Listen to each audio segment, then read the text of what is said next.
بسم اللہ الرحمن الرحیم۔ حضرت عائشہ رضی اللہ تعالی عنہا سے مروی ہے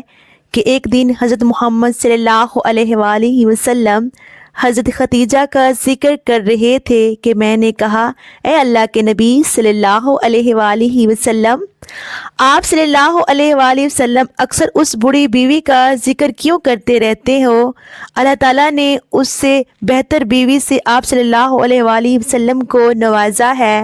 حضرت عائشہ فرماتی ہیں کہ جب میں نے یہ بات کہی تو حضرت محمد صلی اللہ علیہ وآلہ وسلم کا چہرہ مبارک سرخ ہو گیا۔ مجھے علم ہو گیا کہ حضرت محمد صلی اللہ علیہ وآلہ وسلم کو میری یہ بات اچھی نہیں لگی۔ پھر حضرت عائشہ صدیقہ رضی اللہ تعالی عنہا نے فرمایا، اے اللہ کے نبی صلی اللہ علیہ وآلہ وسلم، آپ ناراض کیوں ہو رہے ہو؟ مجھ سے غلطی ہو گئی، میں آج کے بعد ایسی بات کبھی۔ حضرت محمد صلی اللہ علیہ وآلہ وسلم نے حضرت عائشہ رضی اللہ تعالی عنہا کو معاف کرتے ہوئے فرمایا کہ حضرت ختیجہ رضی اللہ تعالی عنہا کو میں کیسے بھول سکتا ہوں۔ حضرت ختیجہ رضی اللہ تعالی عنہا نے میرا ساتھ اس وقت دیا جب ہر طرح سے کفار مجھے تکلیف اور مشکلات پہنچا رہے تھے۔ حضرت ختیجہ رضی اللہ تعالی عنہا اس وقت میرا سہارا بنی جب مشرکین میری جان لینے کے پیچھے پڑے ہوئے تھے۔ تمام بیویوں میں سے حضرت محمد صلی اللہ علیہ وآلہ وسلم اپنی پہلی بیوی حضرت ختیجہ رضی اللہ تعالی عنہا کو اکثر یاد کرتے رہتے تھے، ان کے لیے اللہ تعالیٰ سے مغفرت کی دعا کیا کرتے تھے۔ امام طبری اور زہری اور حضرت قتادہ بیان کرتے ہیں کہ حضرت ختیجہ نے اس وقت اسلام قبول کیا جب کوئی بھی عورت مسلمان نہ ہوئی تھی۔ رسول اللہ صلی اللہ علیہ وآلہ وسلم نے فرمایا، جنت میں داخل ہونے والے بہترین عورتیں یہ ہیں: ختیجہ بنت خولید، فاطمہ بنت محمد صلی اللہ علیہ وآلہ وسلم، مریم بنت عمران اور آسیہ بنت مزاحم۔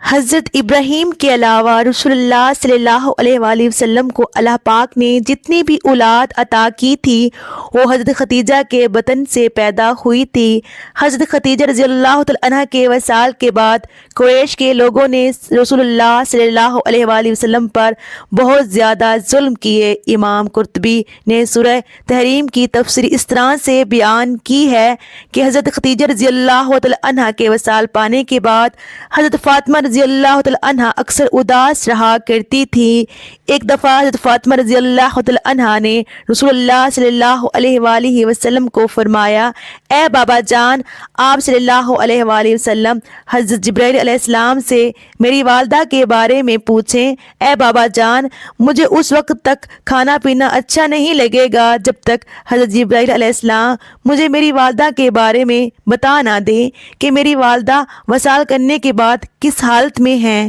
حضرت محمد صلی اللہ علیہ وآلہ وسلم نے حضرت جبرائیل علیہ السلام سے حضرت ختیجہ رضی اللہ عنہا کے بارے میں پوچھا تو حضرت جبرائیل علیہ السلام نے آپ صلی اللہ علیہ وآلہ وسلم کو فرمایا کہ اپنی پیاری بیٹی حضرت فاطمہ کو فرما دیں کہ حضرت ختیجہ رضی اللہ تعالی عنہا حضرت سیدہ سارہ علیہ السلام اور حضرت سیدہ مریم علیہ السلام کے ہمراہ جنت میں بڑی شان و شوکت کے ساتھ رہ رہی ہیں۔ جب اللہ تعالیٰ نے حضرت محمد صلی اللہ علیہ وآلہ وسلم کو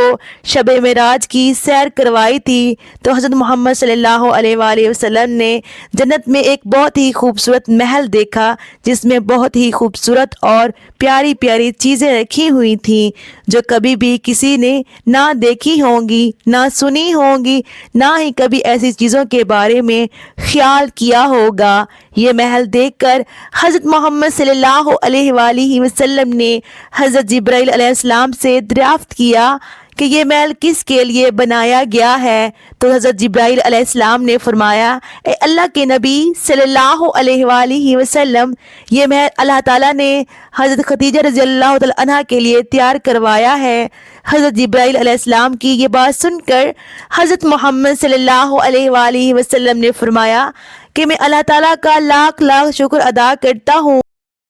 کہ اللہ تعالیٰ نے حضرت ختیجہ رضی اللہ تعالی عنہا کو دنیا میں مال و دولت خرچ کرنے کے بدلے میں جنت میں اعلیٰ محل اور مقام عطا کیا ہے۔ اس بات میں کوئی شک نہیں ہے کہ حضرت خدیجہ رضی اللہ تعالی عنہ کی زندگی عورتوں کے لیے بہترین نمونہ ہے۔ حضرت محمد صلی اللہ علیہ وآلہ وسلم نے فرمایا کہ تمہاری اتباع و اقتداء کرنے کے لیے 4 عورتیں ہی کافی ہیں: مریم بنت عمران، خدیجہ بنت خولید، فاطمہ بنت محمد صلی اللہ علیہ وآلہ وسلم اور فرعون کی بیوی حضرت آسیہ۔ حضرت خدیجہ وہ پہلی عورت ہیں جن کو اللہ تعالیٰ نے خوشسلام بھیجا اور جنت میں اعلیٰ محل کی بشارت سے نوازا تھا۔ قرآن پاک میں سب سے پہلے آپ رضی اللہ تعالیٰ عنہ کو ام المومنین کے لقب سے نوازا گیا۔